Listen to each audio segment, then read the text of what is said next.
Hello नमस्कार दोस्तों, स्वागत है आप सभी का स्टडी संग्राम के यूट्यूब चैनल पर। Bihar BEd entrance exam 2023 practice set 4 होगा और मोस्ट इंपॉर्टेंट जैसा कि क्वेश्चन कराए जा रहे हैं और ये आपके एग्जाम में क्वेश्चन यहाँ से देखने को मिलेंगे। अब इसके पहले 3 क्लासें हो चुकी हैं, अगर आपने नहीं देखा है तो आप देख सकते हैं। देखिएगा, पहला ही क्वेश्चन आपकी स्क्रीन पर है, बताइएगा कौन सा उत्तर आपका सही हो जाएगा। निम्नलिखित में से दल बदल के आधार पर निर्वाचित सदस्यों की अयोग्यता संबंधी विवरण किस अनुसूची में है। अभी कल हमने संविधान संशोधन पढ़ाया था, उसमें अनुसूचियां बता रखी हैं, अगर आपने नहीं देखा तो आप देख सकते हैं। अब देखिएगा इसमें क्या है, तो 10वीं अनुसूची जो होता है किससे संबंधित हो जाती है, आपकी दल बदल से संबंधित हो जाती है। अब लेकिन पूछा क्या जाता है कि सर इस समय जो कितनी अनुसूचियां हैं, तो सर 12 अनुसूची हैं। कितनी अनुसूचियां हैं? 12 अनुसूचियां हैं। अब यहाँ से प्रश्न पूछा गया कि सर 9वीं अनुसूची किससे संबंधित है? सर भूमि सुधार से संबंधित है। 11वीं अनुसूची किससे संबंधित हो जाएगी? पंचायती राज से, जो पंचायती व्यवस्था से संबंधित हो जाती है। सर 12वीं अनुसूची किससे संबंधित है? नगर पालिका से संबंधित हो जाएगी। और 10वीं अनुसूची किससे है? दल बदल कानून से हो जाएगी, दल बदल से हो जाएगी। नेक्स्ट क्वेश्चन देखते हैं, नोट करते चलना क्योंकि एग्जाम में क्वेश्चन बनेंगे। नेक्स्ट देखते हैं कि भारत में योजना आयोग की स्थापना कब हुई थी। योजना आयोग की स्थापना कब हुई थी? 1 अप्रैल 1951, 15 मार्च 1950, 1 अप्रैल 1950 या 6 अगस्त 1952। बताइएगा। अब सबसे अच्छा प्रश्न पूछा जाता है कि सर योजना आयोग कैसा निकाय है? संवैधानिक निकाय है या नहीं है? तो ये आपके एग्जाम में आएगा। तो जो ऐसा कि जैसा कि संविधान के अनुच्छेद में जिसका उल्लेख होता है वह क्या होते हैं? संवैधानिक निकाय होते हैं। लेकिन योजना आयोग का उल्लेख संविधान में नहीं है, तो ये क्या है? संवैधानिक निकाय नहीं है। अब यहाँ से एक पूछा जाएगा कि सर योजना आयोग के अध्यक्ष कौन होते थे? सर प्रधानमंत्री होते थे। योजना आयोग के स्थान पर क्या आया? नीति आयोग आया। नीति आयोग के अध्यक्ष कौन होते? प्रधानमंत्री होते हैं। एक प्रश्न आपके एग्जाम में आया था, नीति आयोग के प्रथम अध्यक्ष कौन थे? तो प्रधानमंत्री नरेंद्र मोदी हो जाएंगे। और यहाँ पे पूछा क्या गया है, योजना आयोग की स्थापना आखिर कब हुई थी? तो 15 मार्च 1950 को हुई थी। अब 15 मार्च 1950 को तो स्थापना हुई थी, लेकिन एक प्रश्न यहाँ से पूछा जाता है किस समिति की सिफारिश पर हुई थी? तो केसी नियोगी समिति की सिफारिश पर हुई थी। कब हुई थी? केसी नियोगी समिति की सिफारिश पर 15 मार्च 1950 को हुई थी। नेक्स्ट क्वेश्चन देखते हैं हम लोग कि निम्नलिखित में से रजत क्रांति का संबंध किससे है? रजत क्रांति पूछी जा रही है, किससे संबंधित हो जाएगी? अंडा उत्पादन, मसाला उत्पादन, उर्वरक उत्पादन या फल उत्पादन? काफी इंपॉर्टेंट प्रश्न हो जाता है। तो रजत क्रांति का संबंध आपका हो जाएगा अंडा उत्पादन से हो जाती है। अब यहाँ से और कौन कौन से प्रश्न पूछे गए हैं आपके एग्जाम में? मसाला उत्पादन नोट कर लो, एग्जाम में बन सकता है। सर बादामी क्रांति का संबंध किससे होगा? बादामी क्रांति अगर पूछा जाएगा तो मसाला उत्पादन से हो जाएगी। सर और क्या पूछा जा सकता है? सर ग्रे रेवोल्यूशन अर्थात आपका क्या पूछा जाएगा? भूरी क्रांति किससे संबंधित है? तो उर्वरक उत्पादन से संबंधित हो जाएगी। किससे हो जाएगी? उर्वरक उत्पादन से संबंधित हो जाएगी। अगर पूछा जाए फल उत्पादन से, तो सर फल उत्पादन क्या हो जाएगा? सुनहरी क्रांति। सुनहरी क्रांति किससे हो जाएगी? फल उत्पादन से संबंधित हो जाएगी। नेक्स्ट हम लोग देखते हैं क्वेश्चन, बताइएगा रंगहीन, गंधहीन और स्वादहीन गैस कौन सी है? रंगहीन, गंधहीन, स्वादहीन गैस कौन सी है? Hydrogen, helium, nitrogen, ozone. बताइएगा, काफी अच्छा प्रश्न है। तो यहाँ पे आपका नाइट्रोजन जो लोग उत्तर देंगे वह बिल्कुल सही हो जाएंगे। सर यहाँ से और क्या प्रश्न पूछा जाता है? एक प्रश्न और पूछा जाता है, सर नाइट्रोजन ऐसी कौन सी गैस है जिसका उर्वरक के रूप में प्रयोग किया जाता है? तो नाइट्रोजन गैस ही है जिसका उर्वरक के रूप में प्रयोग किया जाता है। एक प्रश्न यहाँ से एक आपके एग्जाम में बना कि भविष्य का ईंधन किसे कहा जाता है? सर भविष्य का ईंधन हाइड्रोजन को कहा जाता है। भविष्य का ईंधन किसे कहा जाता है? हाइड्रोजन को कहा जाता है। नेक्स्ट क्वेश्चन हम लोग देखते हैं, दिल्ली में 1857 का विद्रोह का वास्तविक नेतृत्व किसके हाथों में था? खान बहादुर और मौलवी अहमदुल्ला, तात्या टोपे, जनरल बख्त खां। अब यहाँ पे अगर आप ऑप्शन जो ढूंढ रहे होंगे कौन हो जाता? आप ढूंढ रहे होंगे बहादुर शाह जफर। अब बहादुर शाह जफर तो था, बहादुर शाह जफर की वास्तविक नेतृत्व, तो यहाँ पे पूछा क्या गया? वास्तविक नेतृत्व। अगर नेतृत्व पूछता तो बहादुर शाह जफर हो जाता, लेकिन वास्तविक नेता जैसे नाम का कोई और था और कर कौन रहा था? वास्तविक नेतृत्व आखिर कौन कर रहा था? तो यहाँ पे कौन थे? जनरल बख्त खां थे। जनरल बख्त खां वास्तविक नेतृत्व कर रहे थे, लेकिन नाम क्या था? वो बहादुर शाह जफर का था। नेक्स्ट क्वेश्चन हम लोग देखते हैं, आपकी स्क्रीन पर है, लाल कुर्ती दल के नेता कौन थे? खान अब्दुल गफार खान, मौलाना अबुल कलाम आजाद, महात्मा गांधी, पंडित जवाहरलाल नेहरू। बताइएगा, काफी अच्छा प्रश्न है। लाल कुर्ती दल के नेता कौन थे? तो फ्रंटियर गांधी के नाम से भी इन्हें जाना जाता है। फ्रंटियर गांधी के नाम से किसे जाना जाता है अगर पूछा जाएगा तो खान अब्दुल गफ्फार खां को जाना जाता है। ऑप्शन नंबर 1 आपका बिल्कुल सही हो जाएगा। खान अब्दुल गफ्फार खां को जाना जाता है, फ्रंटियर गांधी के नाम से जाना जाता है। और आपसे पूछा जाए पहले ऐसे कौन गैर भारतीय थे जिन्हें भारत रत्न मिला, तो खान अब्दुल गफ्फार खां ही थे। एग्जाम में प्रश्न बन चुका है, ऐसे कौन गैर भारतीय थे जिनको भारत रत्न मिला? खान अब्दुल गफ्फार खां हो जाते, फ्रंटियर गांधी के नाम से जाना जाता है, लाल कुर्ती दल के नेता थे। नेक्स्ट क्वेश्चन देखते हैं हम लोग कि निम्नलिखित में से किसके द्वारा यांत्रिक ऊर्जा को ध्वनि ऊर्जा में रूपांतरित किया जाता है?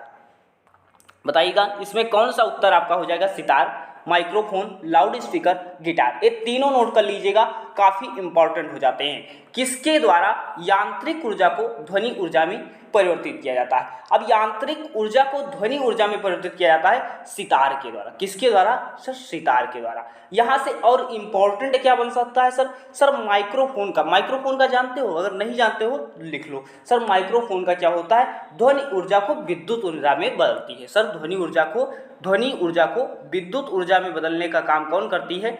एक माइक्रोफोन करता है। यहाँ से और एक प्रश्न पूछा गया, सर लाउड स्पीकर क्या है? तो लाउड स्पीकर आपको बता दें क्या होता है? सर ध्वनि देता है, तो ये विद्युत ऊर्जा को क्या करेगा? ध्वनि ऊर्जा में बदलेगा। और माइक्रोफोन क्या होता है? सर ध्वनि ऊर्जा को विद्युत ऊर्जा में बदलता है। ये 3 क्वेश्चन यहाँ से आते हैं और एग्जाम में पूछे भी गए हैं। अब देखिएगा, आर्निथोलॉजी का संबंध किससे हो जाता है? आर्निथोलॉजी का संबंध पूछा जा रहा है, शैवालों से होगा, पक्षियों से होगा, भूकंप से होगा या उपयुक्त में से कोई नहीं। इंपॉर्टेंट प्रश्न है, जो बता रहे हैं, प्रश्न पूछे जा रहे हैं। चैनल पहली बार विजिट किया है, चैनल को सब्सक्राइब कर लेना और प्लेलिस्ट में जाकर के बीएड एंट्रेंस की संपूर्ण तैयारी आप कर सकते हैं। और प्रतिदिन आपको वीडियो दी जाती है, कॉन्सेप्ट क्लियर करवाए जाते हैं और आपके एग्जाम में ऐसी कोई क्लास नहीं जिससे आपको एग्जाम में क्वेश्चन देखने को ना मिले। अब देखिएगा, आर्निथोलॉजी का संबंध पूछा जा रहा है, किससे हो जाएगा? तो पक्षियों का अध्ययन हो जाएगा। पक्षियों के अध्ययन से कौन हो जाएगा? आर्निथोलॉजी आपका हो जाएगा। लेकिन यहाँ से पूछा एक प्रश्न और एग्जाम में आ चुका है कि सर जो भूकंप का अध्ययन होगा ये किसके अंतर्गत होगा? तो सिस्मोलॉजी के अंतर भूकंप का अध्ययन होता है। सर फाइकोलॉजी के अंतर्गत क्या है? शैवालों का अध्ययन होता है। भूकंप का अध्ययन सिस्मोलॉजी, आर्निथोलॉजी पक्षियों का अध्ययन, सर शैवालों फाइकोलॉजी अर्थात शैवालों का अध्ययन हो जाता है। नेक्स्ट क्वेश्चन हम लोग देखते हैं कि सर कौन सी अदिश राशि है? सर अदिश राशि क्या होती है? अगर हम आपसे पूछे सर अदिश राशि क्या होती, सदिश क्या होती? सर अदिश में क्या होता है? केवल परिमाण की आवश्यकता होती। क्या होता है? केवल परिमाण की आवश्यकता होती है, उसे क्या कहते हैं? सर अदिश राशि कहते हैं। सर जैसे कौन हो जाएगा? जैसे विद्युत धारा हो जाता है, कार्य हो जाता है। ये क्या है? विद्युत धारा आपकी क्या है? अदिश राशि होती है। क्या होती है? अदिश राशि होती है, जिसमें केवल परिमाण की आवश्यकता होती है। जिसमें परिमाण के साथ दिशा की भी आवश्यकता होती है, वह क्या होती है? सदिश राशि होती है। जैसे आपका क्या हो जाएगा? आपका इसमें आप देख ही रहे हैं, विद्युत तीव्रता, त्वरण और बल आघूर्ण, ये सब की क्या आपकी क्या हो जाएंगी? सदिश राशि हो जाएंगी। क्या हो जाएंगी? सदिश राशि हो जाएंगी, जिसमें परिमाण और दिशा दोनों की आवश्यकता होती है। नेक्स्ट क्वेश्चन हम लोग देखते हैं, आरटीजीएस का पूर्ण रूप क्या है? बताइएगा, आरटीजीएस का पूर्ण रूप पूछा जा रहा है, इसमें कौन सा आपका हो जाएगा? रियल टाइम ग्रास सेटलमेंट होगा, रियल टाइम गेन सेटलमेंट होगा, या रियल टाइम ग्रास स्टेटमेंट होगा, या रियल टाइम गेन स्टेटमेंट होगा? बताइएगा, काफ़ी इंपॉर्टेंट है, कौन सा आपका बिल्कुल सही हो जाएगा? तो देखिएगा, real time gross settlement, option number A आपका बिल्कुल करेक्ट हो जाएगा। जो लोग 1 दे रहे हैं नोट कर लो, 1 से 2 बार क्लास को रिवाइज कर लेना, एग्जाम में प्रश्न पूछे जाते हैं। रियल टाइम ग्रास सेटलमेंट आपका ऑप्शन नंबर 1 बिल्कुल करेक्ट हो जाएगा। नेक्स्ट क्वेश्चन हम लोग देखते हैं, भारतीय संविधान का कौन सा अनुच्छेद अस्पृश्यता का उन्मूलन करता है किसी भी रूप में, अर्थात छुआछूत या अस्पृश्यता का उन्मूलन करता है? कौन सा निषेध करता है? अनुच्छेद 16, अनुच्छेद 17, अनुच्छेद 18 या अनुच्छेद 15? तो अस्पृश्यता का अंत अर्थात छुआछूत का अंत कौन है? अनुच्छेद 17। अनुच्छेद 17 अस्पृश्यता का अंत करता है। अब एक प्रश्न और पूछा गया, सर उपाधियों का अंत किसके अनुच्छेद के तहत होता है?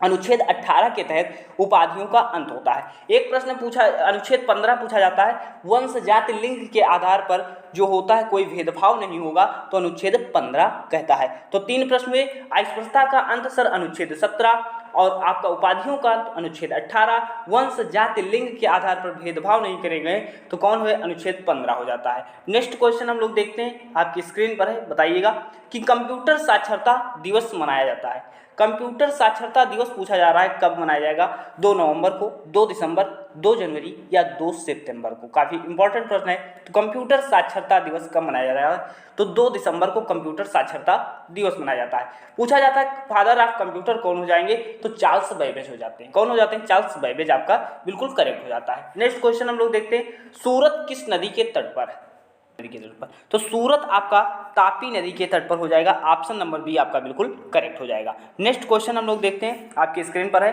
कादम्बरी पुस्तक के लेखक कौन है। कादम्बरी पुस्तक के लेखक पूछा जा रहा है, कौन होंगे, बाणभट्ट या जयशंकर प्रसाद या प्रेमचंद या कबीर दास, कौन हो जाएंगे, तो कादम्बरी पुस्तक के लेखक आपके बाणभट्ट हो जाते हैं। आपसे पूछा जाता है जो आपका कबीर दास की रचना, आपको कमेंट सेक्शन में बतानी, कोई कबीर दास की रचना जिसमें 3 रचनाओं को एक में संकलित किया गया, बताइएगा कौन हो जाता है। नेक्स्ट क्वेश्चन हम लोग देखते हैं, आपकी स्क्रीन पर, डेविस कप किस खेल से संबंधित है। डेविस कप पूछा जा रहा है किस खेल से, क्रिकेट से, फुटबॉल से, लॉन टेनिस से या हॉकी से, बताइएगा डेविस कप किससे हो जाएगा, तो लॉन टेनिस से हो जाएगा। आपके एग्जाम में पूछा गया था सर देवधर ट्रॉफी का संबंध किससे है, तो देवधर ट्रॉफी का संबंध सर क्रिकेट से हो जाता है। किससे हो जाता है, सर देवधर ट्रॉफी का संबंध क्रिकेट से हो जाता है। लॉन टेनिस जो होता है सर डेविस कप से संबंधित हो जाता है। नेक्स्ट क्वेश्चन हम लोग देखते हैं, आखिर क्या है, संतोष ट्रॉफी किससे संबंधित है। संतोष ट्रॉफी पूछा जा रहा है क्रिकेट से, फुटबॉल से, हॉकी से या शतरंज से, तो यहाँ पे आपका संतोष ट्रॉफी किससे हो जाएगा, सर फुटबॉल से संबंधित हो जाती है। ऑप्शन नंबर बी आपका बिल्कुल करेक्ट हो जाएगा। नेक्स्ट क्वेश्चन देखते हैं, सीमांत गांधी के नाम से किसे जाना जाता है, अर्थात फ्रंटियर गांधी, अभी हमने बताया भी था आपको, फ्रंटियर गांधी के नाम से किसे जाना जाता है, सर खान अब्दुल गफ्फार खां या खान साहिब या महात्मा गांधी या लियाकत अली खां, बताइएगा कौन सा उत्तर आपका सही हो जाएगा, तो खान अब्दुल गफ्फार खान को सीमांत गांधी के नाम से जाना जाता था। और पहले गैर भारतीय कौन थे जिन्हें भारत रत्न मिला था, सर खान अब्दुल गफ्फार खान ही थे। बात करते हैं महात्मा गांधी जी के बारे में, तो अहिंसा दिवस कब मनाया जाता है, सर 2 अक्टूबर को मनाया जाता है। 2 अक्टूबर को क्या मनाया जाता है, अहिंसा दिवस मनाया जाता है। और 9 जनवरी को क्या मनाया जाता है, प्रवासी भारतीय दिवस मनाया जाता है। जब गांधी जी भारत आते हैं 9 जनवरी को, 9 जनवरी 1915 को, तो 9 जनवरी को प्रवासी भारतीय दिवस मनाया जाता है। नेक्स्ट क्वेश्चन हम लोग देखते हैं कि बोरलाग पुरस्कार किस क्षेत्र में दिया जाता है। बोरलाग पुरस्कार किस क्षेत्र में दिया जाता है, कृषि, विज्ञान, साहित्य या चलचित्र, बताइएगा कौन सा उत्तर आपका बिल्कुल करेक्ट हो जाएगा। बोरलाग पुरस्कार बताइए, तो ये कृषि क्षेत्र में दिया जाता है। बोरलाग पुरस्कार किस में दिया जाएगा, कृषि क्षेत्र से संबंधित हो जाता है। ऑप्शन नंबर ए आपका बिल्कुल करेक्ट हो जाएगा। नेक्स्ट क्वेश्चन देखिएगा, विश्व ओजोन दिवस मनाया जाता है। विश्व ओजोन दिवस कब मनाया जाएगा, 14 दिसंबर को, 3 अक्टूबर को या 21 अक्टूबर को या 16 सितंबर को। काफ़ी इंपॉर्टेंट प्रश्न है। तो 16 सितंबर को आपका क्या मनाया जाता है, विश्व ओजोन दिवस मनाया जाता है। अब यहाँ से एक प्रश्न पूछा जाता है, सर ओजोन परत किस मंडल में पाई जाती है। ओजोन परत किस मंडल में पाई जाती है, तो समताप मंडल में पाई जाती है। यह प्रश्न आपके एग्जाम में आ चुका है, सर समताप मंडल में क्या होगा, ओजोन परत आपकी पाई जाती है। नेक्स्ट क्वेश्चन देखते हैं हम लोग, क्या आखिर कौन सा होगा, सत्यमेव जयते कहाँ से लिया गया है। सत्यमेव जयते कहाँ से लिया गया है, यह पूछा जा रहा है। मुंडको उपनिषद से, रामायण से, महाभारत से या अर्थशास्त्र से। तो मुंडको उपनिषद से क्या लिया गया है, सत्यमेव जयते आपका लिया गया है। यहाँ से एक प्रश्न पूछा जाता है, जो अर्थशास्त्र किसने लिखी थी, तो अर्थशास्त्र कौन हो जाते हैं, चाणक्य हो जाते हैं। चाणक्य, अर्थशास्त्र किसकी पुस्तक है, चाणक्य की हो जाती है। चाणक्य को और किस नाम से जाना जाता है, कौटिल्य के नाम से जाना जाता है और विष्णुगुप्त के नाम से भी जाना जाता है। नेक्स्ट क्वेश्चन देखते हैं, डिस्कवरी ऑफ इंडिया पुस्तक के लेखक कौन है, बताइएगा। डिस्कवरी ऑफ इंडिया पुस्तक किसने लिखी, जवाहरलाल नेहरू, सुभाष चंद्र बोस, लियो टॉल्स्टॉय, तस्लीमा नसरीन, बताइएगा कौन सा उत्तर आपका बिल्कुल सही हो जाएगा। तो जवाहरलाल नेहरू की पुस्तक हो जाती है discovery of India. Option number A आपका बिल्कुल करेक्ट हो जाएगा। नेक्स्ट क्वेश्चन हम लोग देखते हैं, जो कि क्लास का लास्ट क्वेश्चन होगा, कि कालिदास की रचना कौन सी है। कालिदास की रचना पूछा जा रहा है, कौन सी हो जाएगी, तो रघुवंशम आपकी कालिदास की रचना होती है, अभिज्ञान शाकुंतलम कालिदास की रचना होती है, कुमार संभवम कालिदास की रचना होती है। और इसमें आपका इसका मतलब क्या हो जाएगा, उपयुक्त सभी आपका बिल्कुल करेक्ट उत्तर हो जाएगा। नेक्स्ट क्वेश्चन हम लोग देखते हैं, जापान की मुद्रा क्या होती है। जापान से आपके 2 प्रश्न पूछे जाते हैं। कौन कौन से? सर जापान का पुराना नाम क्या था? तो जापान का पुराना नाम क्या था? निप्पन था। जापान का पुराना नाम क्या था? निप्पन था। और पूछा जाता है सर जापान की मुद्रा क्या है? तो जापान की मुद्रा आपकी येन हो जाती है। जापान की मुद्रा क्या हो जाती है? येन हो जाती है। और पूछा क्या जाता है सर जापान की संसद का क्या नाम है? तो संसद अगर पूछा जाए तो संसद आपके एग्जाम में भी पूछा जा चुका है, तो संसद का नाम डायट हो जाता है। संसद का नाम क्या हो जाता है? डायट हो जाता है। नेक्स्ट क्वेश्चन हम लोग देखते हैं कि विंग्स ऑफ फायर किसकी आत्मकथा है? विंग्स ऑफ फायर पूछा जा रहा है सर किसकी आत्मकथा हो जाएगी? अटल बिहारी वाजपेयी, नरसिम्हा राव, के कस्तूरी रंजन, एपीजे अब्दुल कलाम। बताइएगा कौन सा उत्तर आपका बिल्कुल सही हो जाएगा? तो विंग्स ऑफ फायर जो है एपीजे अब्दुल कलाम की आत्मकथा हो जाएगी। एक क्लास का लास्ट क्वेश्चन था, पूरे इंपॉर्टेंट क्वेश्चन करवाए गए हैं। चैनल पर पहली बार विजिट किया है तो चैनल को सब्सक्राइब कर सकते हैं और वीडियो को लाइक करके उन सभी के पास शेयर कर दीजिए जिन इन वीडियो को आवश्यकता है और वो प्रिपरेशन करना चाहते हैं। तो अभी तक इससे पहले अगर आपने क्लासें नहीं देखी, प्लेलिस्ट में जाकर के सारी क्लासों को देख करके अपने समय को उपयोग कर सकते हैं। तो अभी तक यहीं तक, मिलते हैं स्टूडेंट।